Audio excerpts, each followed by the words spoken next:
Aynı kelimeyi kullandılar ama acaba aynı şeyi mi kastettiler? Ziya Gökalp ve Mustafa Kemal Atatürk'ün zihnindeki o devasa, o kurucu kavram, millet. 20. yüzyılın başında, çöken bir imparatorluğun külleri arasından yeni bir kimlik, yeni bir devlet çıkarma mücadelesi verilirken, bu iki büyük ismin yolları fikir dünyasında çok derin bir şekilde kesişti. Çankaya Köşkü'nün sessiz kütüphanesinde, gecenin ilerleyen saatlerinde sayfaları titizlikle çevrilen, satırlarının altı kırmızı, mor ve kurşun kalemlerle çizilen bir kitap duruyordu. Ziya Gökalp'in 1923 yılında yayımlanan anıtsal eseri, Türkçülüğün Esasları. Yeni Türkiye Cumhuriyeti'nin ilanından hemen önce basılan bu kitap, adeta devletin ideolojik haritasını çizmeye adaydı. Ancak kurucu lider Mustafa Kemal, bu satırları sadece pasif bir okuyucu gibi onaylamak için okumuyordu. O, bu fikirleri dönüştürmek, pratikte sınamak ve geleceğin modern, laik Türkiye'sine uyarlamak için inceliyordu. Kitabın kenarına düşülen o tarihi notlar, şerhler ve işaretler, Türk milliyetçiliğinin teoriden eyleme, felsefeden anayasa maddelerine geçerken uğradığı büyük evrimin en somut belgeleriydi. Osmanlı İmparatorluğu son nefesini verirken, entelektüel çevreler devleti kurtaracak, toplumu bir arada tutacak acil bir reçete arayışındaydı. Yüzyıllardır devleti ayakta tutan Osmanlıcılık ve İslamcılık akımları, Balkan Savaşları'nın ve Birinci Dünya Savaşı'nın acı gerçekleri karşısında büyük bir çöküş yaşamıştı. Elde kalan son kale, Anadolu'da varlık mücadelesi veren Türk unsuruydu. İşte bu tarihi dönemeçte Ziya Gökalp, Türk sosyolojisinin kurucu babası olarak sahneye çıktı. O güne kadar daha çok hissi, edebi ve şiirsel bir düzlemde ilerleyen Türk milliyetçiliğini bilimsel, sosyolojik bir çerçeveye oturttu. Mustafa Kemal ise cephelerde, çadırlarda ve siperlerde savaşırken bir yandan da Gökalp'in Diyarbakır'da veya İstanbul'da yayımlandığı dergileri, makaleleri büyük bir iştahla takip ediyordu. Tarihsel belgelerle sabittir ki, Atatürk sonraki yıllarda bu entelektüel borcu açıkça teslim edecek, fikirlerinin babasının Ziya Gökalp olduğunu ifade edecekti. Ancak bir sosyolog ile bir devlet kurucusunun bakış açısı, imparatorluktan cumhuriyete geçişin, o sert virajında kaçınılmaz olarak farklılaşacaktı. Türkçülüğün Esasları kitabının Atatürk'ün kütüphanesindeki nüshası, bugün bu zihinsel etkileşimi anlamak adına paha biçilmez bir tarihi belgedir. Mustafa Kemal, Gökalp'in millet tanımını, kültür ve medeniyet ayrımını anlattığı sayfaları çok büyük bir dikkatle incelemişti. Gökalp, milleti ne ırki ne de coğrafi bir birlik olarak görüyordu. Ona göre millet, dil, ahlak ve estetik bakımından ortak bir eğitim almış, yani aynı kültürü paylaşan bireylerin toplamıydı. Atatürk bu sayfaları okurken, kültürün birleştirici ve yapıcı gücüne tamamen katılıyor. Ancak kurulacak olan yeni devletin bekası için bu tanımın sınırlarını daha net, daha kapsayıcı ve en önemlisi daha seküler bir düzleme oturtmak istiyordu. Kitabın kenarındaki şerhler, onun teorik milliyetçiliği, yeni cumhuriyetin hukuki yapısına nasıl entegre edeceğini düşündüğünü açıkça belgeliyordu. İşte tam bu noktada, bu tarihi anlatının en can alıcı dönüş noktasına, iki büyük zekanın arasındaki o derin felsefi ayrışmaya geliyoruz. Ziya Gökalp'in milliyetçilik formülü, onun meşhur üçlemesine dayanıyordu. Türk milletindenim, İslam ümmetindenim, Garp medeniyetindenim. Gökalp için dine aidiyet, yani İslam ümmetinin bir parçası olmak, ulusal kimliğin ve toplumsal ahlakın ayrılmaz, organik bir unsuruydu. Kültürün köklerini büyük ölçüde dini gelenekle harmanlıyordu. Mustafa Kemal ise Çankaya'daki masasında bu formülü adeta yeniden yapılandırdı. O kurulacak yeni devletin temelini ümmet bilinci üzerine değil, tamamen seküler, siyasi ve hukuki bir vatandaşlık bağı üzerine kurmayı hedefliyordu. Atatürk'ün zihnindeki millet, dini veya etnik referanslarla sınırlandırılmış bir topluluk değil, ortak bir geçmişi paylaşan, birlikte yaşama iradesine sahip ve aynı geleceğe inanan insanlardan oluşuyordu.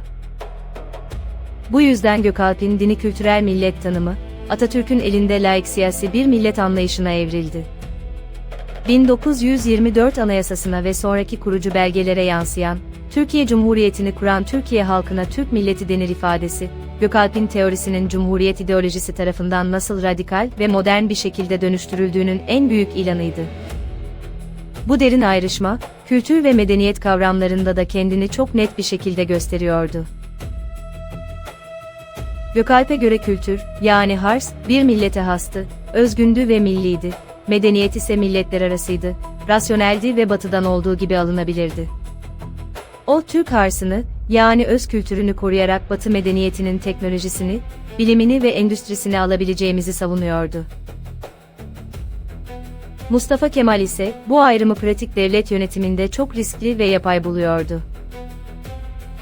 Kültür ile medeniyetin birbirinden bıçakla kesilir gibi ayrılamayacağını, toplumsal hayatın bir bütün olduğunu düşünüyordu.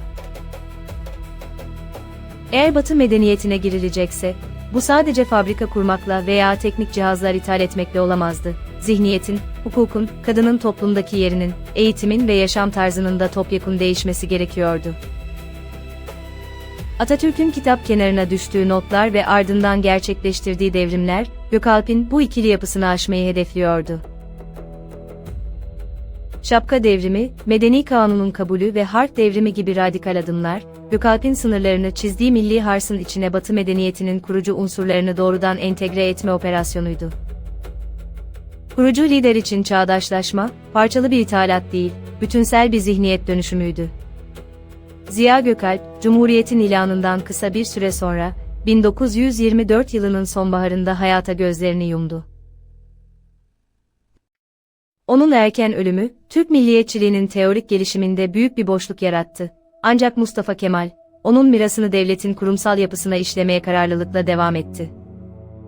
Gökalp'in Türk dilini sadeleştirme, Türk tarihini hanedan tarihinden çıkarıp özüne döndürme fikirleri, Atatürk'ün bizzat kurduğu Türk Dil Kurumu ve Türk Tarih Kurumu ile devletin resmi politikası haline geldi. Ancak burada da kurucu liderin vizyonu, teorinin sınırlarını çok daha ileriye taşıdı. Gökalp'in halka doğru ilkesi, Atatürk'ün halkçılık ilkesine dönüştü, fakat bu halkçılık, her türlü sınıf ayrımını reddeden, feodal yapıları tasfiye etmeyi amaçlayan, tamamen laik ve eşitlikçi bir nitelik kazandı. Kitap sayfasının kenarındaki o kurşun kalem notları, meclis kürsüsündeki kanun maddelerine, okullardaki ders kitaplarına ve modern kurumların tüzüklerine dönüşmüştü. Gökalp yeni kurulan devlete entelektüel bir ruh üflemişti, Atatürk ise o ruha sarsılmaz, modern, laik ve hukuki bir beden inşa etti. Tarihsel belgeler ve kütüphane kayıtları, Mustafa Kemal'in Gökalp'i okurken, hiçbir zaman körü körüne bir dogma olarak benimsemediğini, tam aksine her satırı eleştirel bir süzgeçten geçirdiğini açıkça doğrulamaktadır. Gökalp'in bazı sosyolojik yaklaşımlarını fazla teorik, bazı tarihsel yorumlarını ise, yeni kurulan devletin dinamizmine kıyasla fazla muhafazakar bulduğu yerleri eliyordu. Çünkü Atatürk bir sosyolog değil, bir devlet adamıydı. Sosyologlar teoriler üretir, sistemler kurar ve ihtimalleri tartışır, devlet adamları ise kararlar alır, o kararları uygular ve tarih karşısında sorumluluğunu taşır. Mustafa Kemal, Gökalp'in sosyolojisini kendi askeri ve siyasi dehasıyla birleştirerek, imparatorluğun yıkıntıları altından çıkamayacak kadar yorgun düşmüş bir halkı, çağdaş dünyanın onurlu ve modern bir ulusu haline getirmeyi başardı. Aralarındaki bu tatlı sert fikir ortaklığı ve ayrışma, bir felsefi kavga değil, teorinin hayatın sert gerçekleriyle çarpışarak olgunlaşması ve ete kemiğe bürünmesiydi. Bugün geriye dönüp baktığımızda, Türk milliyetçiliğinin ve modern Türkiye'nin inşasının bu iki dev ismin zihinsel ortaklığı ve felsefi ayrışmasıyla şekillendiğini çok net bir şekilde görebiliyoruz. Biri fikirleriyle yolu aydınlatan teorik bir meşale yaktı, diğeri ise, o yolun çetin şartlarında yürüyerek yepyeni, sarsılmaz bir devlet kurdu. Gökalp'in kültürel derinliğiyle Atatürk'ün laik, çağdaş ve siyasi millet vizyonu, Cumhuriyetimizin harcını oluşturan en güçlü iki temel unsurdur. Onların bu zihinsel mirası, bugün hala modern Türkiye'nin kimlik tartışmalarına yön vermeye devam ediyor. Peki, sizce bir milleti birbirine bağlayan en güçlü bağ hangisidir?